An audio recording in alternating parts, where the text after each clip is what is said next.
Last week, for some reason, I said that I was 42. I'm only 41, so I'm not sure why I said that.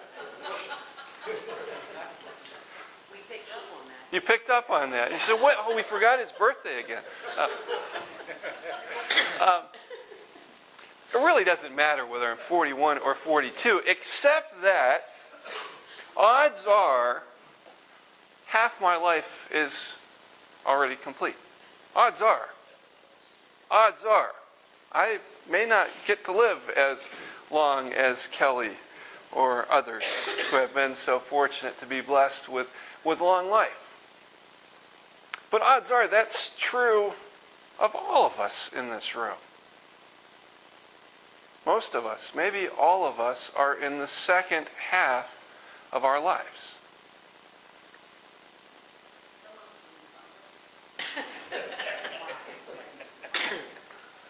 And that can be challenging. That can become discouraging. Now, when I was growing up, I always thought of older people, people in their 30s, 40s, 50s, whatever. I always thought of older people as being smarter, which they usually were. I always thought of them as being wiser, which they usually were. I always thought of them making, better decisions, which maybe they did. But as we see in the story of Solomon, just because you get older doesn't mean that you necessarily get wiser, and it doesn't mean that you necessarily make better and better decisions. Now again, I've got to be careful how I preach this sermon since I may be the youngest person in the room. This isn't about me being younger than you or you older than me. Anything that I say this morning, I'm saying as much to myself as I'm saying to you. And hopefully at least some of it comes from God. I've titled my sermon this morning, Live Strong. Woody, where does this Live Strong saying come from? Oh, come on. Lance Armstrong? Yes, I sort of borrowed his slide, Live Strong, but I've subtitled it, Finish Stronger. You see, I think a lot of times we run the risk of resting on our laurels, on growing complacent. Al, I wish you'd called me with that illustration of your conversation with your son. It's better than any illustration I have for my sermon today. But yes, if we don't strive each and every day, we will grow complacent. And in some ways, that's what happened to King Solomon. And sadly, King Solomon, though arguably he started out pretty strong, and we'll see some of the ways in which he actually didn't start out all that strong. But even though he started out fairly strong, Solomon tragically did not finish stronger.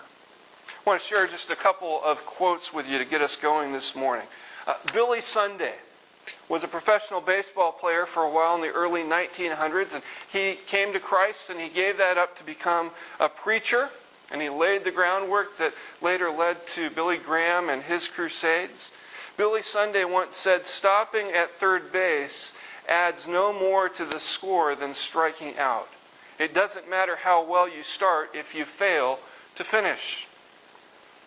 Joseph Stowell, president of Moody Bible Institute, at one point wrote this in his book, Fan the Flame. He says, "The Greeks had a race in their Olympic Games that was unique. The winner was not the runner who finished first. It was the runner who finished with his torch still lit." He writes, "I want to run all the way with the flame of my torch still lit for Christ." Or how about Coach Paul the Bear Bryant? He said, "Don't give up at halftime. Concentrate on winning the second half." Or Lou Holtz of Notre Dame. He said, "How you respond to the challenge in the second half will determine what you become after the game, whether you are a winner or a loser." Mark Twain said it like this. He said, "I've met people who died at the age of 40, but who just hung around until they were 70 or 80. And I say this, there's nothing worse than a second half fade.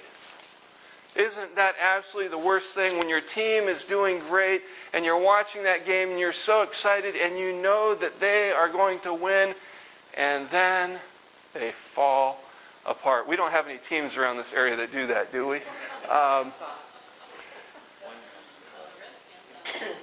But that can happen in life. It can become easy to say, well, I've done everything I needed to do. I've had my career. I've made my money. I've built my house. I've had my family. I've raised my family. I've raised my grandkids.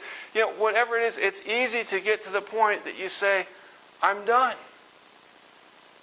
And yet, you're not. You're not done. You are not finished, because each and every day you get to make the choice whether or not you are going to finish stronger, or whether you're just going to finish. Let's turn to the book of 1 Kings, chapter 13 of the story. David, as he is preparing to die, and as he is preparing to hand the reins of power over to his son Solomon, says this to him.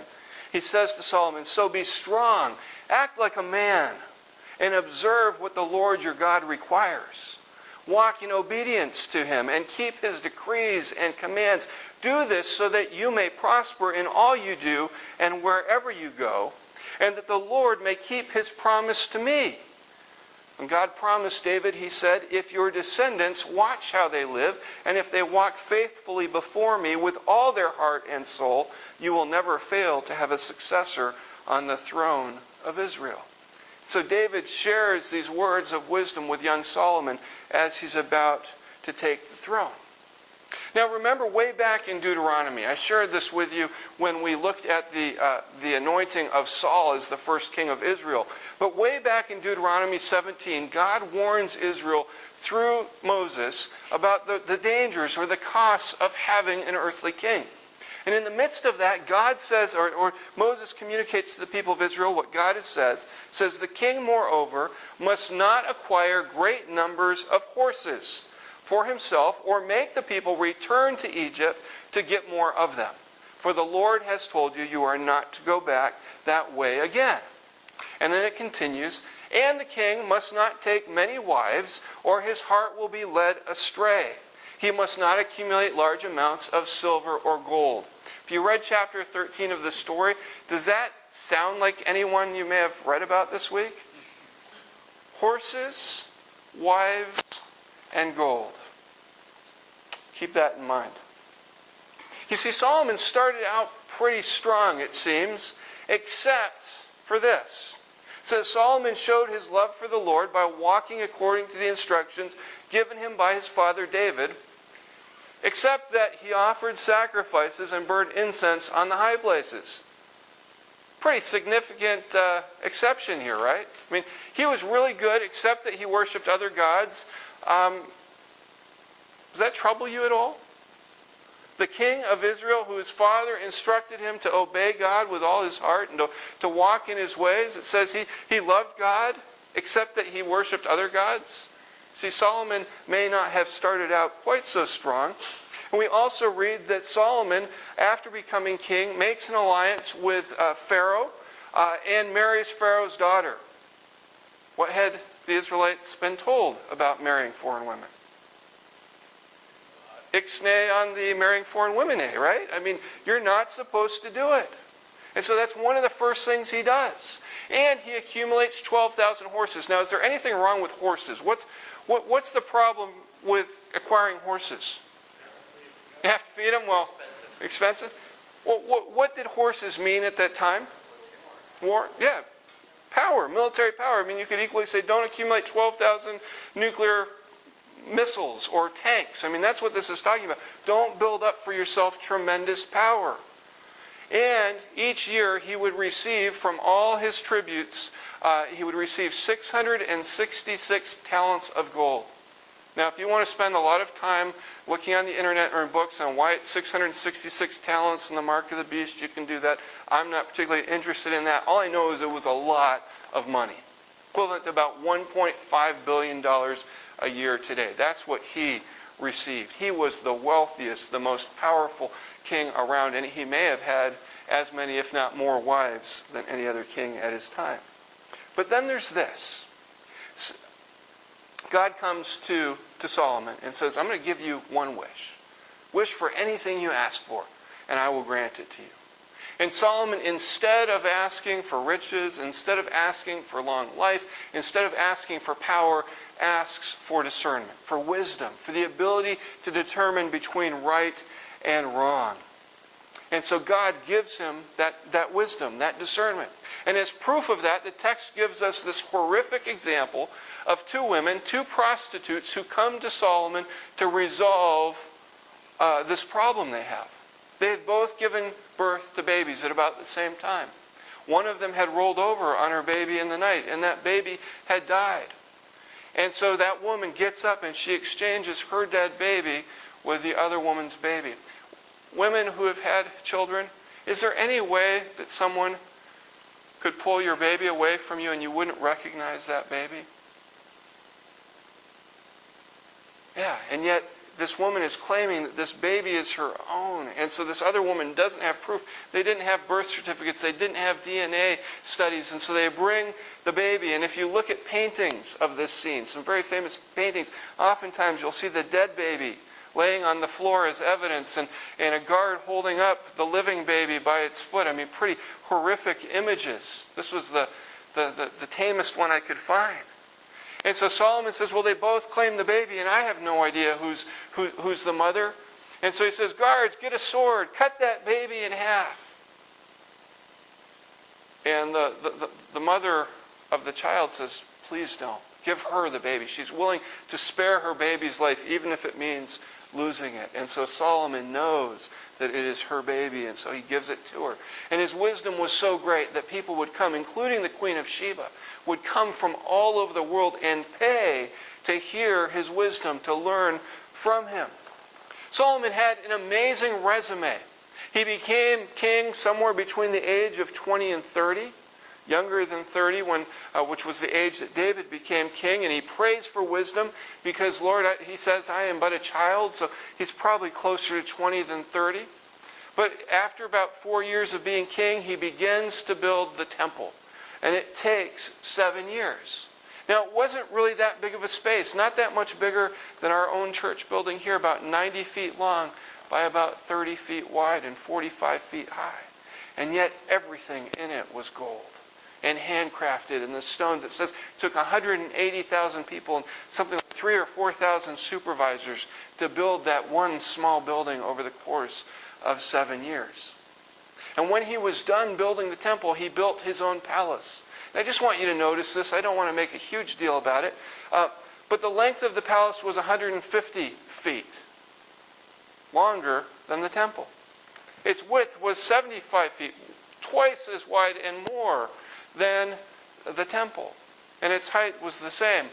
4 times the square feet was the palace that he built for himself than the temple he built for God. Now, Scripture doesn't say that there was anything wrong with that, and yet it brings a bit of a question to my mind, and that is, was he spending more energy and more time on his own luxury than on glorifying God?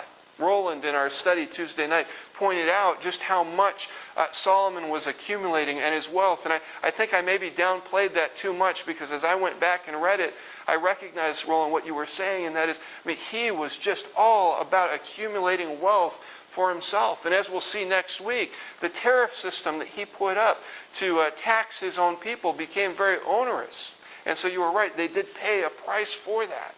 And so he's spending money not just on the temple, but also on the palace. And he builds up this massive army, the 12,000 horses, the 1,400 chariots. And he builds up a reputation for being the wisest man in the world. So he starts strong. He lives strong.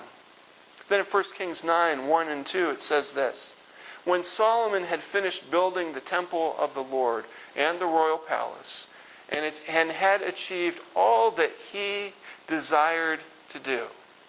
Notice, it doesn't say all that God desired for him to do. After he had achieved all that he had desired to do, the Lord appeared to him a second time and said to him, As for you, Solomon, If you walk before me faithfully with integrity of heart and uprightness as David your father did, and do all I command and observe my decrees and laws, I will establish your royal throne over Israel forever. Does that sound a lot like the words that David, his father, told him 20, 24, 25 years before? Yeah, God is reminding him of that same promise that he made to his father David.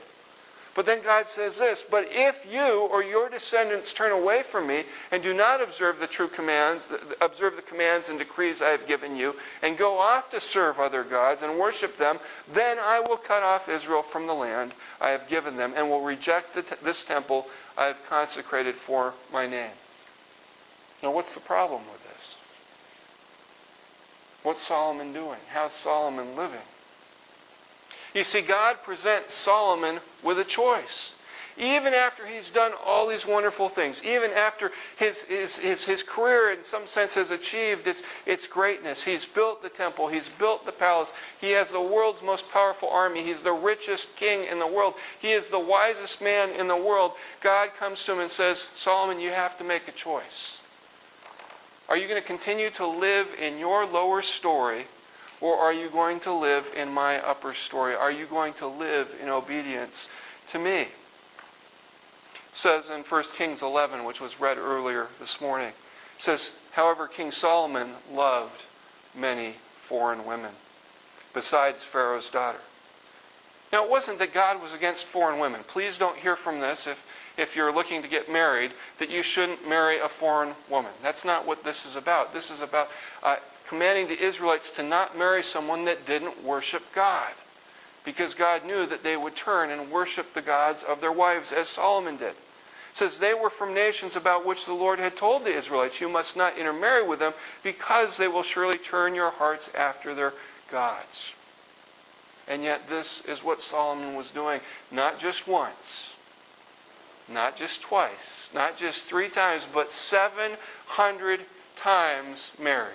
And many of those wives, if not most, were the wives, were foreign wives, because he would strike an alliance with a foreign government, and part of that was to marry into the family.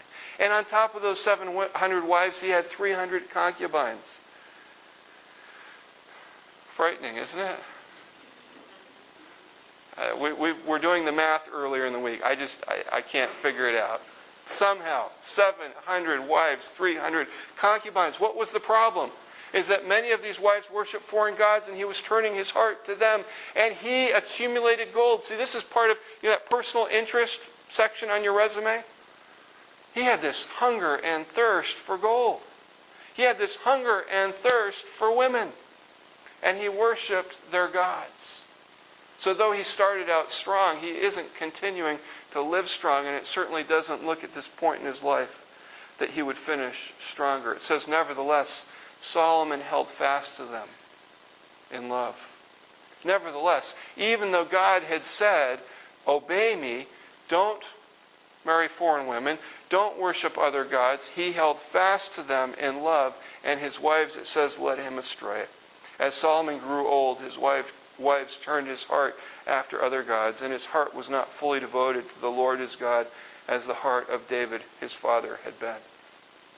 Now, I was blessed to have 4 grandparents who until the day they died were as committed as anyone I've ever known to their faith and to God. And maybe that's why for me I always imagined that as I would get older, my faith in God would necessarily grow, because I saw that in their lives. And so I just assumed, well, that's what will happen to me. And so I sort of thought, well, I don't have to worry about this right now, because I will grow in faith someday later. I will get there. I will mature in faith. I can become more mature in my faith when I become more mature as a person. And sometimes that happens, maybe even often that happens, but that doesn't necessarily happen. And there's always the risk, even as you continue to age, that something, maybe not 700 wives, but that something will turn your heart away from God, and you will not finish stronger. In fact, you will just finish. And that would be sad. You see, Solomon lived strong, but he didn't finish stronger. Unlike King David, King David started strong, he ended strong. Yes, he had that huge sin issue in the middle of his life, committing adultery, lying, murdering. But he turned back to God, and so David was able to finish stronger. Now the Lord becomes angry with Solomon because Solomon's heart had turned away from the Lord, the God of Israel, who had appeared to Solomon twice. He had spoken to Solomon not just once, not just twice, and yet Solomon still, in his old age, turns away from God. Solomon's choice is our choice.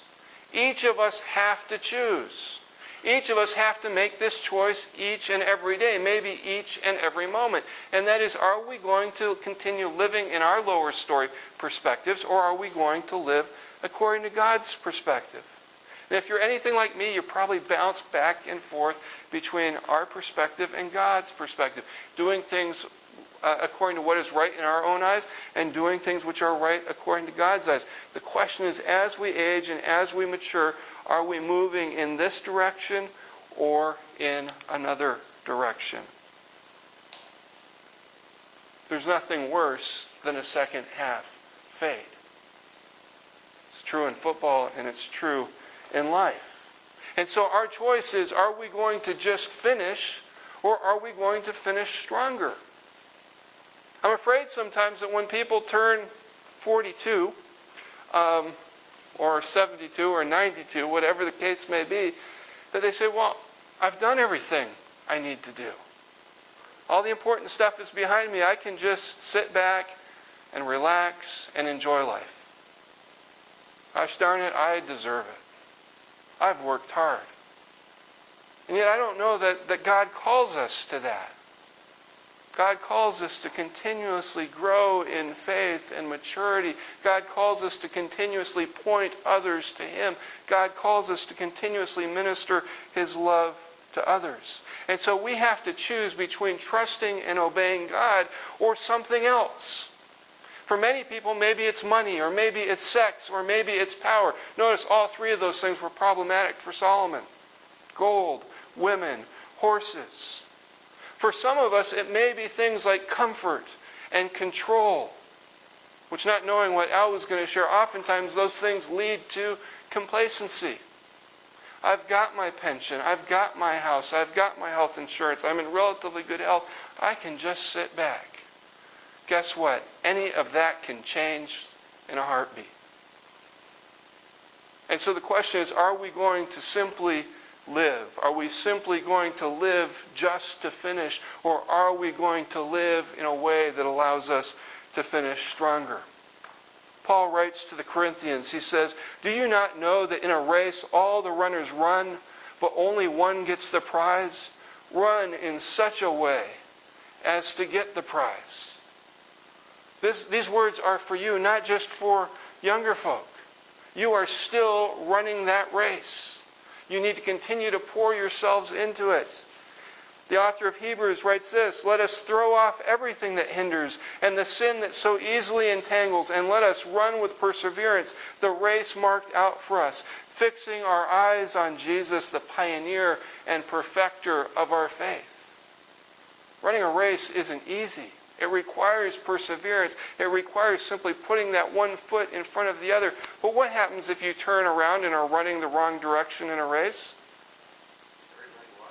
Everybody watches you. Yeah, you're not going to finish the race. And if you stop in the middle of the race, you get run over. The question is, are you going to finish stronger? Like that runner who, when they're completely exhausted as they approach the finish line, do they slow down? Do they just walk across that finish line? No, every ounce of strength they have, they pour into those last steps. And so I urge you, whether you have a year, 10 years, 20 years, 30 years, 40 years, however many years God has left for each of us, continue to pour yourselves in to the race that you are running.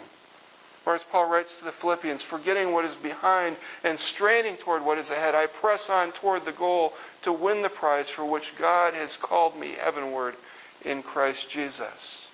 Or as Paul writes to Timothy, "I have fought the good fight. I have finished the race. I have kept the faith.